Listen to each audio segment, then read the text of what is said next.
एक debate show के दौरान पैगंबर मोहम्मद के बारे में गलत कमेंट कर सुर्खियों में आई नुपुर शर्मा बीजेपी की नहीं रही।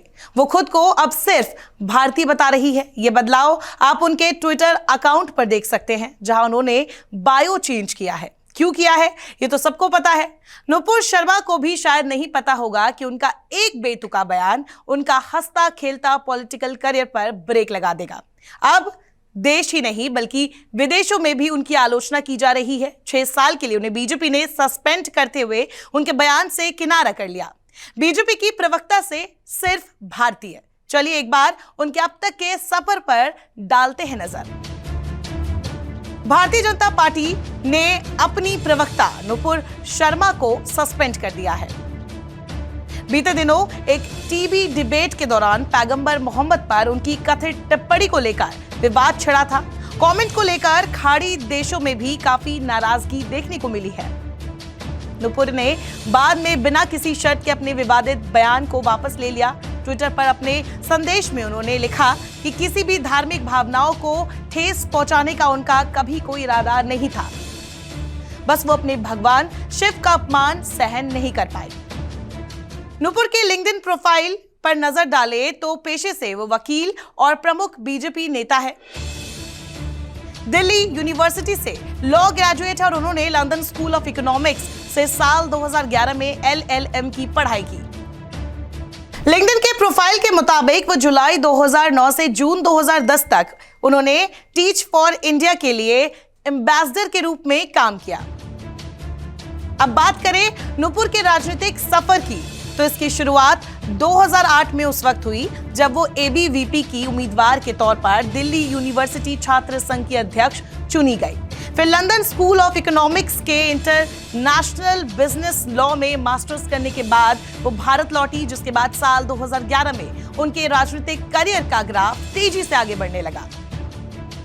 इंग्लिश हो या हिंदी, नुपुर दोनों भाषाओं में अपनी बात रख सकती है।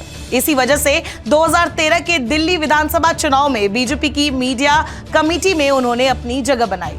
2 साल बाद यानी 2015 में फिर से चुनाव कराए गए तो वो आम आदमी पार्टी के संयोजक अरविंद केजरीवाल के खिलाफ बीजेपी की तरफ से चुनावी अखाड़े में उतर गई। यह ऐसा चुनाव नहीं था जिसमें नुपुर शर्मा से जीतने की उम्मीद की गई, लेकिन उनका जो शीला चुनाव अभियान उन्हें एक बार फिर सेंटर में लेकर आया। उन्हें आधिकारिक तौर पर दिल्ली पार्टी का प्रवक्ता बनाया गया और फिर 2020 में उन्हें बीजेपी की राष्ट्रीय प्रवक्ता घोषित किया गया।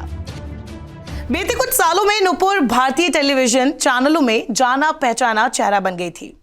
लगभग हर शाम टीवी पर उन्हें विपक्षियों के साथ डिबेट करते, उन पर चिल्लाते, कभी कभी उन पर तीखे कटाक्ष करते सुना जा सकता था। 37 साल की नुपुर बड़े बड़े नेताओं के सामने भी काफी कॉन्फिडेंट नजर आती रही, लेकिन कहते हैं ना, ज्यादा जोश में होश नहीं खोना चाहिए। बीते दिनों नुपुर शर्मा ने एक वीडियो शेयर किया था जिसमें उन्होंने अपने साथ टीवी डिबेट में शामिल एक पैनलिस्ट को दोगला और झूठा बताते हुए उन्हें चुप रहने के लिए कहा। उस वक्त सबने उनकी खूब तारीफ की। कोई उनको शेरनी बोल रहा था तो कोई उनको कुछ और बोल रहा था, लेकिन किसी ने भाषा की मर्यादा रखने को नहीं कहा। बस फिर क्या था, ज्ञानवापी मुद्दे पर एक डिबेट के दौरान नुपुर फिर अपना आपा खो बैठी और जो भी था सबके सामने था। वीडियो सामने आए, विरोध शुरू हो गया। कानपुर में हिंसा तक हो गई। पार्टी को मजबूरन उन्हें सस्पेंड करना पड़ा। पार्टी से निलंबित किए जाने के बाद नुपुर शर्मा ने एक बयान जारी किया और कहा कि वो बिना शर्त अपनी टिप्पणी वापस ले रही है। हालांकि उन्होंने अपनी टिप्पणी को सही ठहराते हुए ये भी दावा किया था कि मेरे सामने बार बार इस प्रकार से हमारे महादेव शिव जी के अपमान को मैं बर्दाश्त नहीं कर पाई और मैंने जोश में आकर कुछ बातें कह दी।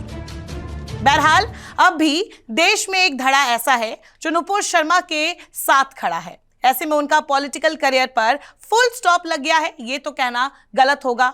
लेकिन देखने वाली बात यह है कि आगे नुपुर शर्मा इन विवादों से कैसे उभरती है और कैसे और कौन सा रास्ता चुनती है। नमस्कार, मैं हूं मानक गुप्ता।